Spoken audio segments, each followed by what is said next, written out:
जय हिंद दोस्तों, आपका स्वागत है हमारे YouTube channel warriors of life में।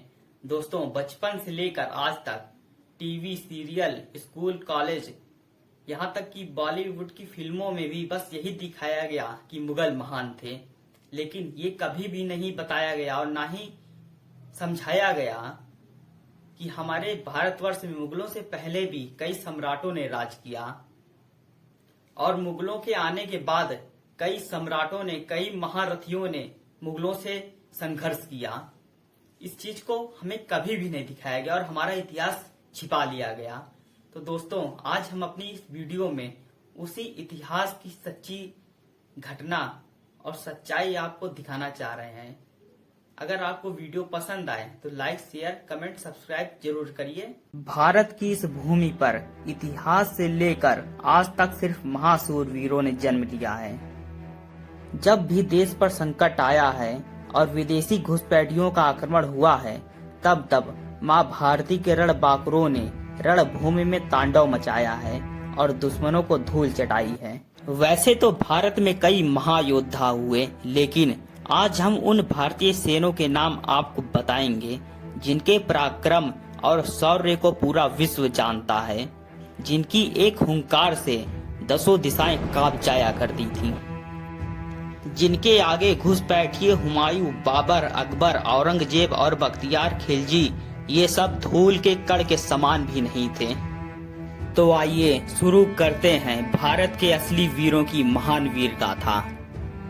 सम्राट चंद्रगुप्त मौर्य सर्वप्रथम भारत को अखंड भारत बनाने वाले, भारत की सीमाओं का ईरान, अफगानिस्तान, बर्मा और काबुल तक का विस्तार करने वाले और सिकंदर के सेनापति सेल्यूकस को बुरी तरह परास्त करने वाले भारत माता के बब्बर शेर सम्राट चंद्रगुप्त मौर्य थे। महान सम्राट अशोक। कलिंग युद्ध विश्व का सबसे भयानक युद्ध था, जिसमें लाखों सैनिक मारे गए। युद्ध इतना भीषण था कि रक्तपात से रणभूमि के बगल में बहने वाली नदी में खून बहने लगा। सम्राट अशोक दुश्मनों के लिए मौत थे और अपनी प्रजा के लिए भगवान थे। कलिंग युद्ध में इतना रक्तपात हुआ कि उसे देखने के बाद सम्राट अशोक का हृदय परिवर्तन हो गया और उन्होंने बौद्ध धर्म अपना लिया और धर्महित, लोकहित और राष्ट्रहित में लग गए। उनका हर काम महान था, इसलिए सम्राट अशोक को महान कहा जाता है। एक बात और बताता चलूं, यदि हमारे महान सम्राट अशोक ने बौद्ध धर्म अपनाने के बाद हथियारों का त्याग ना किया होता तो भारत का इतिहास आज कुछ और ही होता।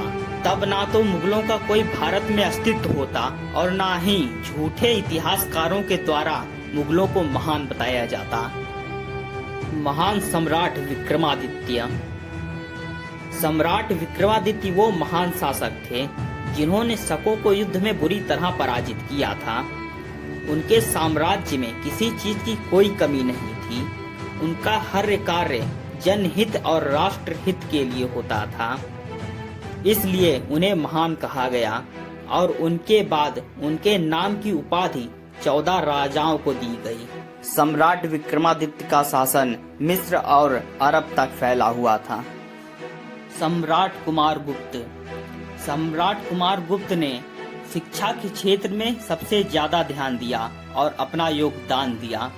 विश्व का सर्वप्रथम विश्वविद्यालय नालंदा विश्वविद्यालय का निर्माण कुमार गुप्त ने ही करवाया था। उसके साथ सम्राट कुमार गुप्त की अनेक उपलब्धियां हैं जो उन्हें महान बताती हैं। महान सम्राट कनिष्क जिनका साम्राज्य उत्तरी भारत से कैस्पियन सागर तक था। कैस्पियन सागर से चीन की सीमा प्रारंभ होती थी। इस कारण सीमा संबंधित विवाद बढ़ा और सम्राट कनिष्क तथा चीनियों के बीच युद्ध हुआ। पहले तो सम्राट कनिष्क की हार हुई, लेकिन माँ भारती के शेर ने एक कदम पीछे लिया और दोबारा 2 गुनी ताकत से आक्रमण किया और चीनियों को परास्त किया। महान सम्राट पोरस। दुनिया को जीतने का सपना देखने वाले सिकंदर को रणभूमि में अपने कदमों में झुकाकर उसका घमंड तोड़ने वाले महान सम्राट पोरस थे। जिस सिकंदर को और उसकी सेना को दुनिया में कोई भी ना हरा पाया, उसे मां भारती के शेरों की गज सेना ने धूल चटा दी। रणभूमि में गज सेना ने ऐसा तांडव मचाया कि यूनानियों को पीछे भागना पड़ा।